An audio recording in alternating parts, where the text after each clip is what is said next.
Hello, everyone. Welcome. Happy Open Innovation Thursdays.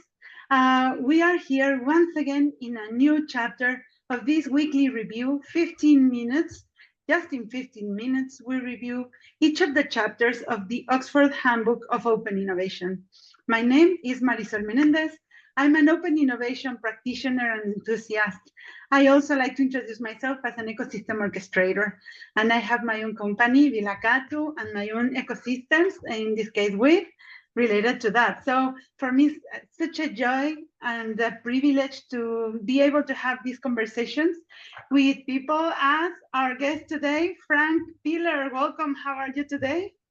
Yeah, hi, Marisol. Very happy to be with you. And from your introduction, I know already we will have a very interesting conversation, as our chapter is actually exactly about your business. Thank you very much. And we always like to get a little, to learn a little bit about our guests. The first question, Frank, where are you connecting from? So in the moment, I'm connecting from Chicago. I'm at the Academy of Management, where a lot of open innovation scholars actually assemble. I'm just coming from Boston, where we had the Open and User Innovation Workshop. So I'm currently in the mood of open innovation. Okay, so let's keep talking about open innovation then, and say please hi to everyone in Chicago, because I know everyone is there. I definitely will. So let us know a little bit about you, Frank. Share us information about your background, your research. What do you do? Yeah, absolutely. Happy to do so. So I'm Frank Piller. I'm at Aachen, RWTH, Aachen University. We are the biggest engineering school in Germany, so a dinosaur of German engineering. I'm there as a chair for technology and innovation management since many, many years. Even more years ago, I started to study with my PhD in operations management, but then very quickly moved to innovation as I found that field much more interesting. And then in my PhD work, I started to work on co-creation between users and companies in the context of mass customization and co-design. And then moved well, there's this crowdsourcing, about ideas with customers, but then moved to open innovation for technical problem solving, and then starting to work with platforms at this time like Incentive or Nine Sigma that were really doing this brokering of solutions from industry to a vast network or ecosystem of solvers. That had been for a long time my research. Then we moved a little bit more in, and this is where we currently do a lot of research, industrial data ecosystems. So very much in a B2B context, where companies exchange data for Industry 4.0 applications. And then, of course, lately, as almost everyone nowadays, we study how generative AI become your external innovation partner and how you really integrate this, AIs into innovation teams. I get the feeling that we will keep talking because I live in Bilbao, very heavily industry-based as well. So I think we have many things in common, also the operations area and everything. And so you are co-author of chapter number 22, which is Intermediaries and Platforms for Open Innovation. Your co-authors are Kathleen Diener and Frank Patrick Pollock. So how did you meet? How did you came up to write this chapter? Yeah, well, Kathleen Diener is a very long collaborator of me. She was actually the first PhD student I hired when I came to Aachen. She has a background in psychology and now is a professor herself with a big institute at the Hochschule Niederrhein, close to Aachen. Actually, she's a vice president for research nowadays of her university. But when we started, we were really interested in these platforms. And one of her projects was on these intermediaries that we did a market study together, the Open Innovation Accelerator study. We had different editions over the year where we really started to track the market. I'll talk about this probably more, as this was a background also for our chapter. So Kathleen, a long-term collaborator in open innovation, as is Patrick. He also used to be many years ago a PhD student. He's now an assistant professor, research group leader in Aachen.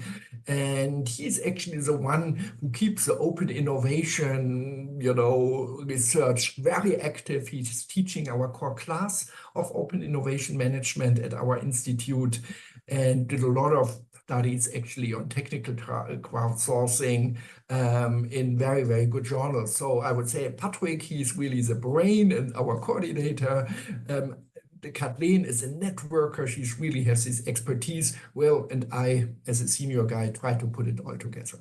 Oh, wow, this is amazing. And I think it's a perfect representation on what this book is about, is interdisciplinary, is connected, is bringing the best of many different profiles into creating the chapter. So I like it. And I also like that this is, I think, the first time we talked to a team in Germany in the review of the book. So it is also great.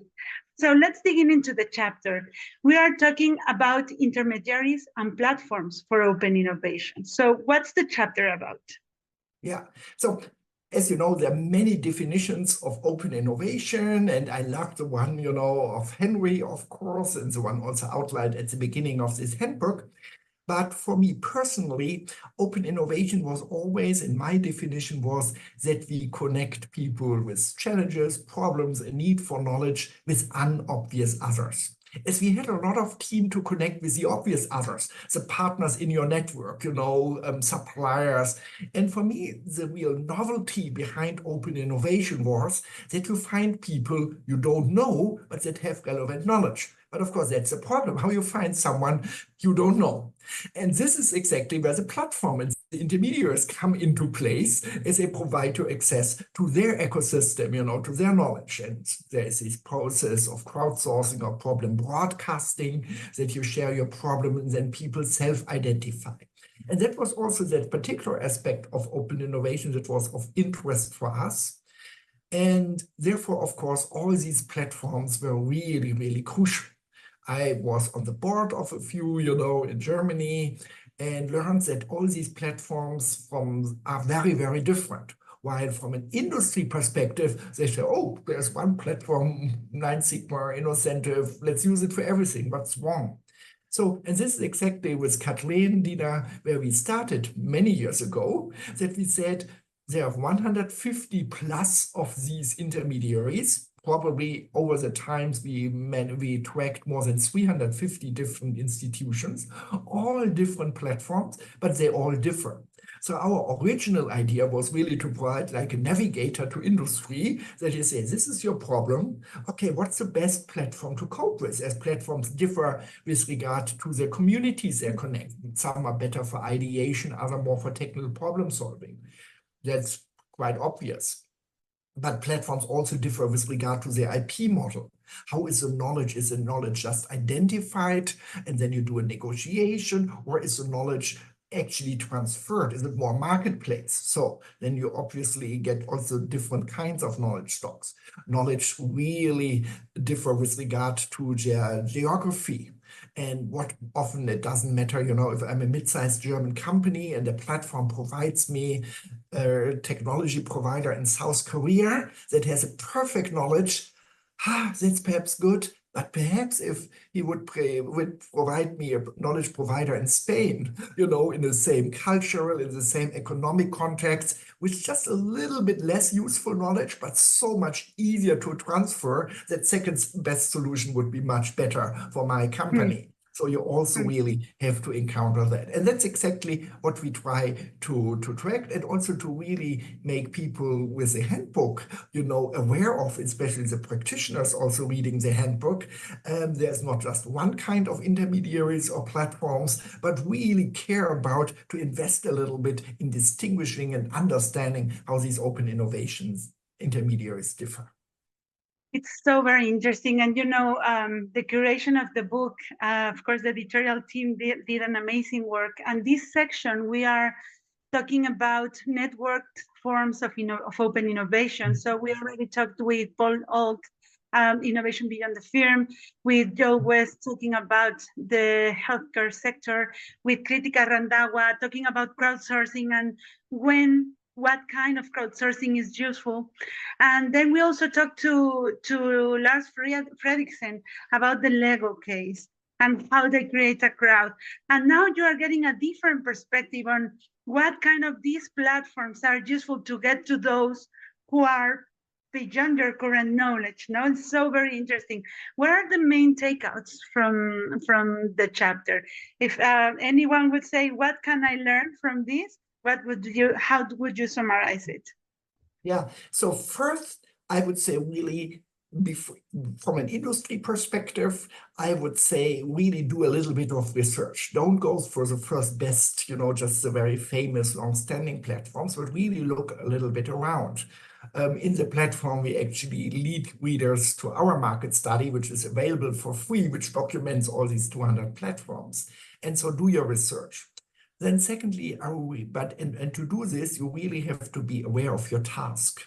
And for us, it's not all innovation tasks are differently. So are really aware about what are the contingencies of your task. Try to get an understanding of the potential contributors. You don't know who in particular will contribute, but probably have an idea about the ecosystem that could help. So actually, you're not looking for a platform, but you look for access to an ecosystem. Like what you said, you have your own ecosystem. And I think this is something that practitioners really have to get much more in their mindset instead of just going to a famous name or the Google Open Innovation Platform, as they are not all the same. And I think this was a big mistake that was made a lot in practice, that the task was placed on the wrong platform, then it didn't work, and then someone said, oh, open innovation doesn't work.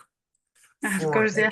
Yeah, and I think this is it. For academics, I would say it's also a little bit the same. I'm always astonished, how broadly people even in academia just talk about open innovation intermediaries and think they're all the same, also in between. So they are much more on the micro level things. Actually, you mentioned Kritika Radwarma, with her I'm doing in the moment another research project where we just look in the design factors of crowdsourcing platforms.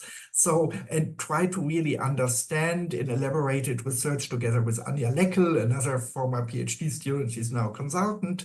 But really, we try to understand how the configuration of, for example, the feedback mechanism, the kind of, do you allow, solvers to interact with each others, is really informing the preference both of a seeker for a platform, but also of solvers, the solution providers. And that's actually in the side from research and still a little bit underlooked perspective, not just on the people that buy the knowledge or utilize the knowledge, the companies, but also those people, the solvers that provide that knowledge. And so this is hopefully where our chapter also provides some orientation for researchers, to get a little bit more holistic perspective of this very, very important actor in the open innovation ecosystem.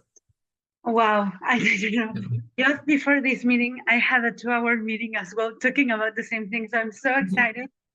Getting to know you. I think that I will reach out later to you to ask you some questions. From the practitioner point of view, I think it's so important what you said, like think a little bit before just releasing a challenge to whatever platform.